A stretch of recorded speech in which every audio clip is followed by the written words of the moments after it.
मेरा नाम आयशा है। आज मेरी शादी की पहली रात थी। मेरा हाफ़िज़ कुरान जौहर सुहाग रात को नफ़ल पढ़ते हुए फ़ौत हो गया। मैंने डॉक्टर को बुलाया तो वो चीखें मारता हुआ चला गया। मैं बहुत रोई, फिर गुस्ल के लिए मौलवी को बुलाया, वो भी काँपता हुआ भाग गया। मैंने हिम्मत करके शौहर को गुस्ल देने के लिए जैसे ही कपड़े उतारे तो अस्तग़फ़िरुल्लाह। बाज़ औक़ात इंसान दुनिया के सामने खुद को साबित करते-करते दम तोड़ देता है और दुनिया फिर भी हमें कबूल नहीं करती, ना हमारा दर्द समझने की कोशिश करती है। मैंने ऐसी अज़ियत भरी ज़िंदगी जीने वाले इंसान की मिसाल अपनी आँखों से देखी थी और वो इंसान मेरा अपना शौहर था।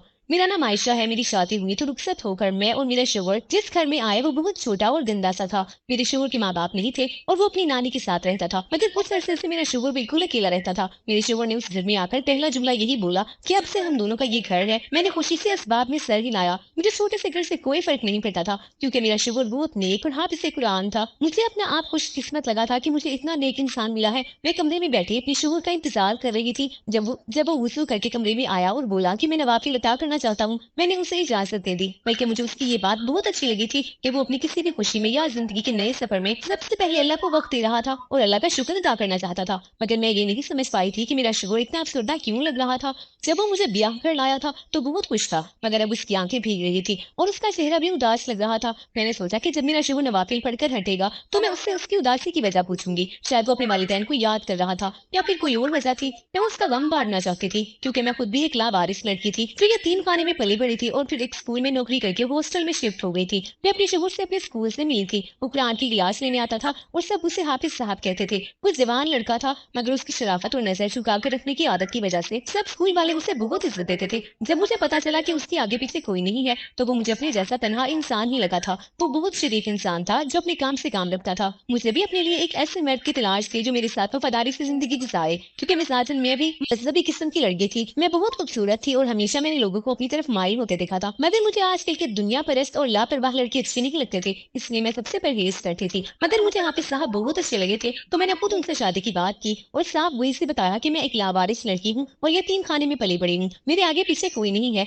मैं जवान थी और अब मेरी शादी की उम्र थी, लेकिन मैं जानती थी कि किसी गरीब लड़की को कोई भी नहीं अपनाएगा, ना ही मेरी शादी का कोई सोचने वाला था। मैंने सिर्फ एक उम्मीद के साथ उनसे अपने रिश्ते की बात की थी और उन्हें बताया था कि मैंने अपना फैसला खुद करना है और कोई बड़ा नहीं है, इसलिए वो मेरी बात का बुरा ना माने। मगर मुझे तब हैरत हुई जब उसने मुझे हाँ कहकर सादगी से जल्द निकाह करने का बोला। वो मेरी बात समझ गया था और उसे मेरी शादी की बात अच्छी लगी थी। मैं खुश हो गई कि अब मेरा भी कोई अपना होगा। मैंने अपने होने वाले शौहर की ही हदायत पर अपने एक साथी टीचर के साथ मिलकर एक मिडिल क्लास मोहल्ले में अपनी जरूरत के मुताबिक छोटा सा घर किराए पर पसंद कर लिया। मेरी स्कूल की मैडम ने मुझे अपने घर आकर रहने की दावत दी। वो बोली कि मैं चाहती हूँ तुम मेरे घर से बाकायदा रस्म रिवाज के साथ रुखसत होकर जाओ। मैं हॉस्टल से अपना सामान लेकर वहाँ शिफ्ट हो गई। मेरी मैडम ने हमारे निकाह का सारा इंतजाम खुद किया था। मैडम के एक बुजुर्ग चचा उन दिनों उनके यहाँ रहने आए हुए थे। वो मुफ्ती भी थे और आलिम दीन भी। मेरी खुशकिस्मती थी कि उन्होंने खुद मेरा निकाह पढ़ाने का कहा, क्योंकि वो मुझ जैसी यतीम मस्कीन लड़की के सर पर हाथ रखकर सवाब कमाना चाहते थे। यूं उन्होंने मेरा निकाह पढ़ाया। हमारे निकाह में बस मेरे स्कूल के तमाम स्टाफ के साथ साथ मेरे शौहर के कुछ दोस्त शामिल थे।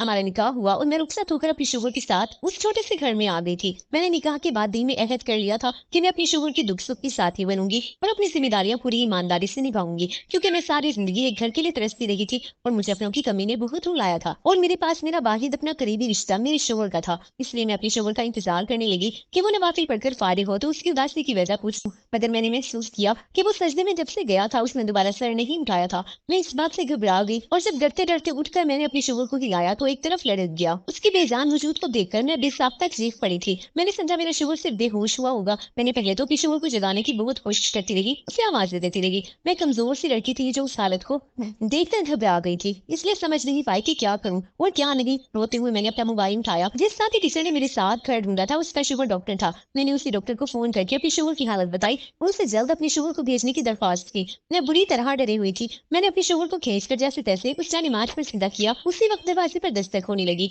मैंने जाकर दरवाजा खोला तो डॉक्टर साहब आ चुके थे। मैं उन्हें लेकर जब कमरे में आई तो वो मेरे शौहर को नमाज पर पड़ा देखकर चौंक गए। डॉक्टर को वहां कमरे में छोड़कर मैं कमरे से निकल गई ताकि अपने शौहर के लिए दूध गर्म करके ले जाऊं। मुझे लगा वो थकन या परेशानी का शिकार होकर बेहोश हुआ होगा, मगर अभी मैं किचन में खड़ी थी कि डॉक्टर चीख मारकर भागता हुआ कमरे से निकला। मैं घबरा गई। डॉक्टर ने कमरे से निकलते हुए मुझे बताया कि तुम्हारा शुगर मर चुका है और उसके साथ ही डॉक्टर ने मुझे एक निहायत अजीब बात बताई जो मेरे होश उड़ा गई। मैं घबरा होश उड़ा गई। मैं घबरा कर कमरे में गई तो मेरा शोहर अब भी नीचे जानेमाज पर पड़ा हुआ था। मैं चीखता रोने लगी। मेरा घर बनने से पहले ही टूट गया था। मुझे लगा मैं ही मनहूस हूँ जिसका हर रिश्ता उससे दूर हो जाता है। मैं पूरी रात अपनी शोहर की मैयत के पास अकेली बैठी रोती रही और अपना श्रृंगार भी नोच डाला। मैंने कभी अपनी जिंदगी या हालात पर गिला शिकवा नहीं किया था। न अल्लाह से नाराज होती थी कि मैं यतीम खाने में क्यों पैदा हुई, न मैं लोगों से हमदर्दी लेती थी, बल्कि मुझे लगता था कि मैं बहुत लोगों से अच्छे हाल में रही हूँ। मेरी इज्जत महफूज है और मुझे कभी ऐसे वैसे लोगों या बुरे हालात का सामना नहीं करना पड़ा था।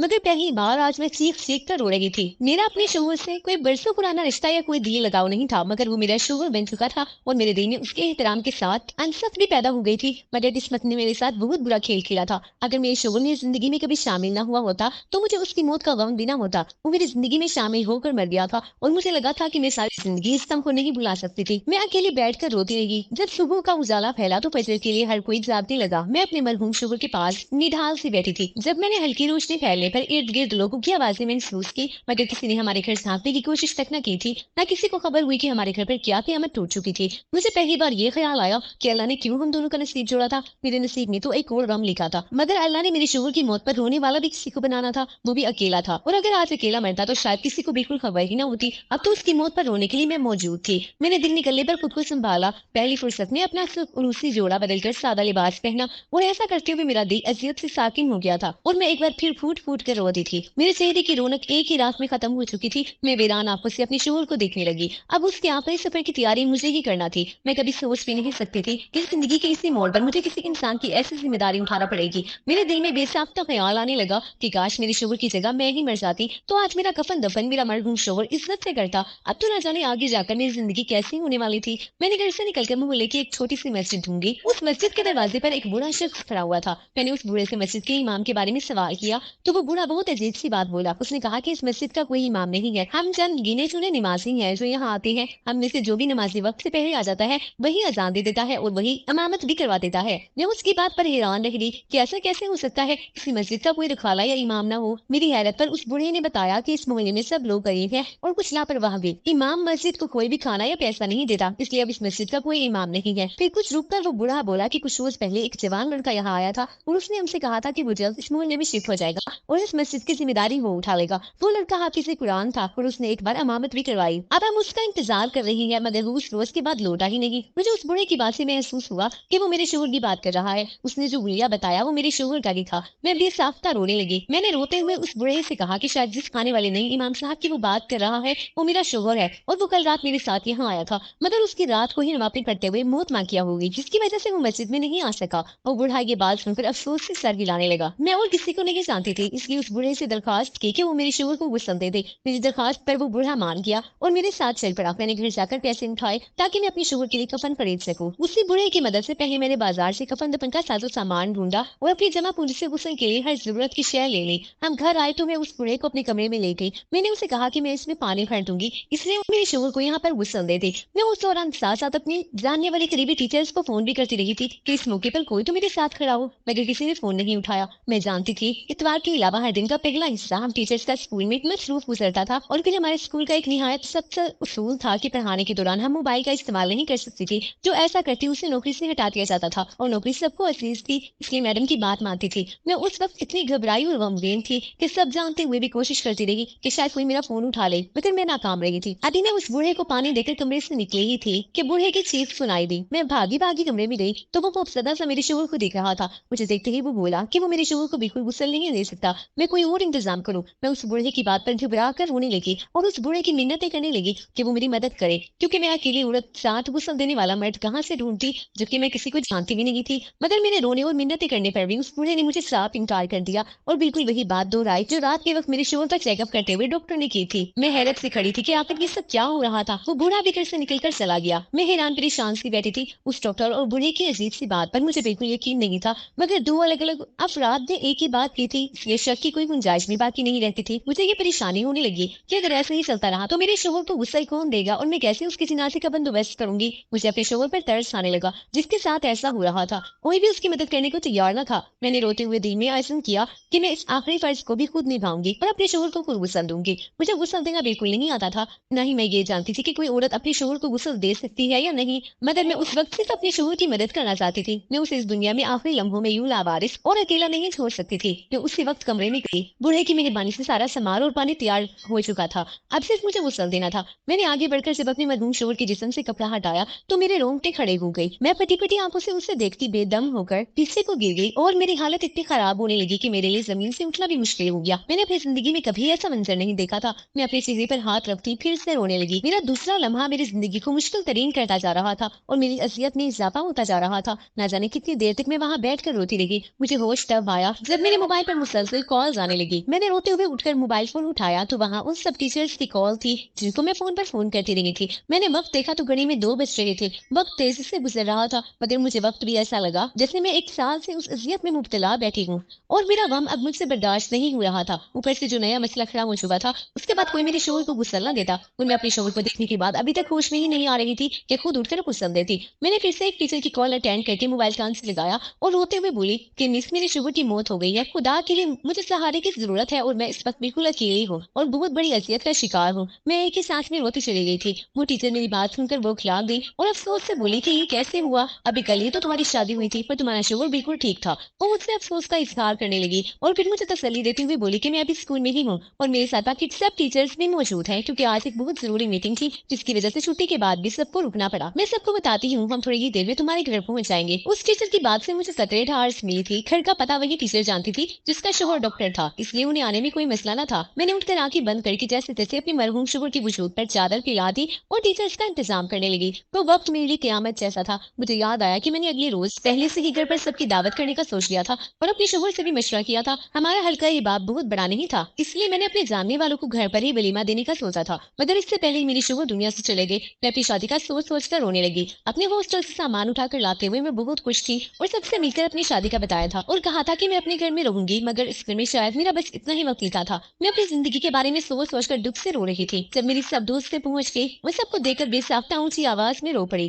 घर के छोटे से सहन में मेरी तड़प तड़प कर रोने की ऐसी आवाज से गूंजी थी कि इर्द गिर्द मोहल्ले वाले भी मुतवज्जो होने लगे और कुछ ही देर बाद मेरे घर में मोहल्ले की औरतें जमा हो गई। तब उन्हें खबर हुई कि एक रोज पहले इस घर में कोई दूल्हा दुल्हन शिफ्ट हुए थे और आज इस लड़की की मौत भी हो गई थी। ये ऐसा गम था कि सब लोग बेसाख्ता अफसोस करने लगे। खिड़की सहन पर मर्द भी जमा हो गए थे। उन मर्दों ने सहन में चारपाई डालकर मेरी शोहर को उस पर लिटा दिया। मैं चीख चीख कर रो रही थी, बोल रही थी कि काश आज सब कुछ हमें मुबारक देने के लिए जमा हुए होते, मगर ऐसा नहीं हुआ और आज हर कोई आकर मुझसे मिलते हुए मेरी शोहर की जवान मौत का अफसोस कर रहा था। मैं रो रो कर बहाल हो चुकी थी। एकदम मेरा दिल वीरान सा होने लगा और मैं सब कुछ भुलाए नींद बेहोश सी हो गई। अब मरहला मेरे शोहर को गुस्ल देने का था मगर सब मर्द खामोशी से खड़े रहे क्योंकि वो सब बिल्कुल अनपढ़ और अनजान थे। उनकी हम बात पर गुस्ल देने वाले लोग आते थे और आज कोई भी मैसर नहीं था। मैं समझ नहीं पा रही थी कि मेरे नेक और शरीफ शोहर के साथ ऐसा क्यों हो रहा था। वो हाफिज कुरान था और सजदे की हालत में उसकी मौत हुई थी, मगर हालात देखकर ऐसा लग रहा था जैसे अल्लाह ने इसकी गुस्ल की इजाजत ही नहीं दी थी क्योंकि जो एक बूढ़ा उसका गुस्ल देने को तैयार हुआ था वो भी ऐसे भागा था कि दोबारा मेरे घर पर नजर नहीं आया।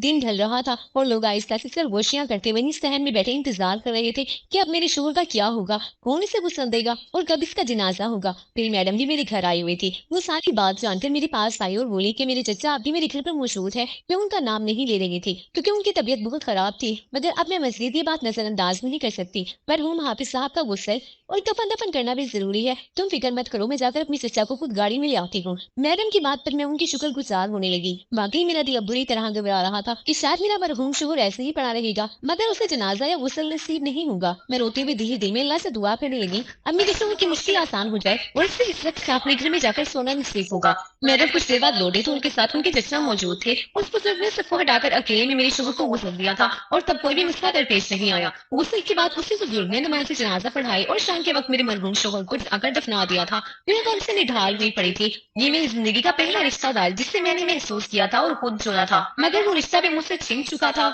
मैडम मुझे अपने साथ चलने का बोलती रही मगर मैं कुछ दिन मस्जिद उस घर में रहना चाहती थी। मैंने उस घर में रुक रुक कर हर लम्हा तस्वुर किया था कि अगर हम शादीशुदा होते और मेरा शोहर जिंदा होता तो हम कैसे अपनी सादा सी जिंदगी बसर कर रहे होते। मुझे उस घर में अभी दूसरा दिन था कि एक रोज दरवाजे पर कोई बूढ़ी आई और मेरे शोहर के बारे में पूछने लगी। मैंने उसको अपने शोहर की मौत का बताया तो वो लड़खड़ा गई और रोते हुए मेरे शोहर को पुकारने लगी। मैंने उस बूढ़ी को अंदर ले जाकर बिठाया, पानी पिलाया। कुछ देर वो औरत रोती रही और जब समझी तो मुझसे बोली कि मैं तुम्हारे मरहूम शोहर की नानी हूँ। माँ उसकी बचपन में मर गई थी और बाप ने कभी पलट कर बेटे को دیکھا تک نہیں تھا، میں اس کی ماں اور باپ بن گئی۔ اس کا بچپن میری گود میں گزرا تھا، بڑا ہوا تو میری بہو، بیٹوں سے اس کا وجود برداشت نہیں ہوا۔ میری بہو ہر وقت اسے مارتی اور سسارتی تھی، مگر وہ مجھ سے چھپاتا رہا۔ اسکول میں میری وجہ سے جاتا تھا، مگر صرف 5 جماعت تک پڑھ سکا۔ پھر اس نے اپنے بیٹے کے گھر بٹھا لیا، وہ چپ چاپ مسجد سے قرآن حفظ کرنے لگا، ہر وقت سزائے کھیل کر اس کا جسم نشانات سے بھرتا تھا۔ مگر قیامت تب ٹوٹی جب ایک روز اس پر میری بہو میں بدکاری کا الزام لگا کر اسے مارنے لگی۔ وہ رو رو کر اپنی بے گناہی کا یقین دلاتا رہا، مگر میرے ظالم بیٹوں نے اس کی بات کا یقین نہیں کیا، اور میری بڑی بہو کے ہاتھ میں تب گرم گھی کی کڑھائی تھی، اس سے وہی اس پر الٹتی۔ وہ درد سے چیخ رہا تھا، میرے وسیلے سے بچانے کی کوشش کر رہی تھی، مگر جب اس پر گرم تیل الٹایا گیا تو میرا دل ایک جھٹکے سے بند ہونے لگا۔ میں تکلیف میں مبتلا ہو کر زمین پر گر گئی۔ میرے بیٹے ہسپتال لے گئے اور پیچھے میری بہو نے اسے اس حال میں دھکے دے کر گھر سے نکال دیا۔ وہ اپنے وجود کے ساتھ مسجد میں رہنے لگا، نہ اس نے اپنی تکلیف کا کسی کو بتایا، نہ اس کا علاج ہوا۔ وہ درد بعد اس کا مجھ سے رابطہ ہوا تو اس نے بتایا کہ وہ حافظ قرآن منسٹر ہے اور اب لوگوں کو قرآن پڑھاتا ہے۔ میں بہت خوش ہوئی، مگر کچھ دن پہلے اس نے مجھے فون پر بتایا کہ اس نے شادی کر لی ہے اور وہ مجھے اپنے ساتھ رکھنا چاہتا ہے۔ بیمار رہتی ہوں اور دعاؤں پر میرا گزارا ہوتا ہے، اس لیے اس پر بوجھ نہ بننے کی سوچ کر میں نے ساتھ انکار کر دیا۔ وہ یہ بات دل کو لگا کر کال کاٹ گیا۔ میں تو بیمار تھی تو آ نہ سکی، اب بہتر ہوئی تو اس سے ملنے آئی تھی۔ وہ بوڑھی مجھے سب بتا کر کہیں چھونے لگی، جبکہ میں پترا چکی تھی۔ مجھے یاد آیا کہ جو بوڑھے کے انکار کے بعد میں اپنے شوہر کو غسل دینے گئی تھی تو اس کے وجود سے کپڑا ہٹانے پر مجھے اس کی جلد پر کھڑے اور بہت بدنما سے داغ نظر آئے تھے، جو دیکھ کر میں ڈر گئی تھی۔ شاید وہ داغ اس تیل سے چلنے کے بعد باقاعدہ علاج نہ ہونے کی وجہ سے اس کی جلد پر بن گئے تھے۔ اس کے زخم وقت گزرنے پر بڑھ تو گئے تھے، مگر نشانات باقی رہ گئے تھے، اور وہ نشانات بہت عجیب منظر پیش کرتے تھے۔ میرے مرحوم شوہر کی نانی پورا دن میرے ساتھ رہی اور اپنی نوازی کا ماضی بتاتی اور رو پڑتی، کیونکہ میرے شوہر کی زندگی بہت اذیتوں میں گھستی تھی اور اسے کوئی لمحہ سکھ کا نہیں ملا تھا۔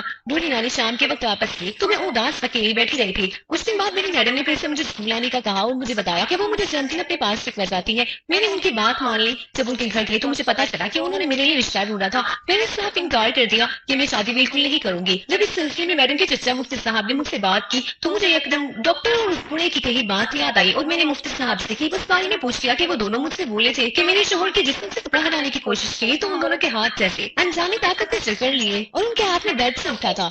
یہ بات بہت عجیب تھی جس پر مجھے یقین نہیں تھا۔ جبکہ میں نے کپڑا ہٹایا تو آرام سے ہٹ گیا۔ مفتی صاحب نے یہ سن کر کہا کہ تم جانتی ہو تمہارے شوہر کے جسم پر نشانات تھے، وہ بہت عجیب تھے، اور یقیناً اپنی زندگی میں تمہارے شوہر کو کسی کو نہ دکھاتا، اللہ نے اس کا پردہ رکھنا تھا۔ شاید وہ ڈاکٹر اور بوڑھا اس کے جسم کا راز نہ رکھتے اور لوگوں کو بتاتے، اس لیے اس وقت اللہ کی طرف سے وہ کپڑا ہی نہیں ہٹا سکے۔ میں چونک گئی۔ میرے ساتھ ایک کسی اکثر جو باتیں کرتی اس سے اندازہ ہوتا تھا کہ اس کا شوہر جن مریضوں کا معائنہ کرتا اس کے جسم کی ہر خوبی اور خامی اپنی بیوی کو بتاتا تھا۔ میں اس بوڑھے کو تو نہیں جانتی تھی، مگر وہ ڈاکٹر واقعی ایسا تھا۔ یہ میرے شوہر کے ان نشانات کا سب کو بتا دینا تھا۔ اللہ نے میرے مرحوم شوہر کا راز رکھا تھا اور نیک انسان سے اس کا جنازہ پڑھوایا تھا۔ کچھ دن بعد مفتی صاحب کے پیچھے سے جانے پر میں نے دوسری شادی کی حامی بھر لی تھی۔ عدت کے بعد میرا سادگی سے نکاح ہو گیا۔ میرا دوسرا شوہر بھی اچھا انسان ہے اور میرا خیال رکھتا ہے، مگر میں چاہ کر بھی اپنے پہلے شوہر کو بھول نہیں سکی اور اب بھی اس کی مغفرت کی دعا کرتی ہوں۔ دعا ہے کہ اللہ پاک میرے شوہر کو جنت نصیب فرمائے۔ تمام ناظرین کمنٹ سیکشن میں آمین ضرور لکھیے گا۔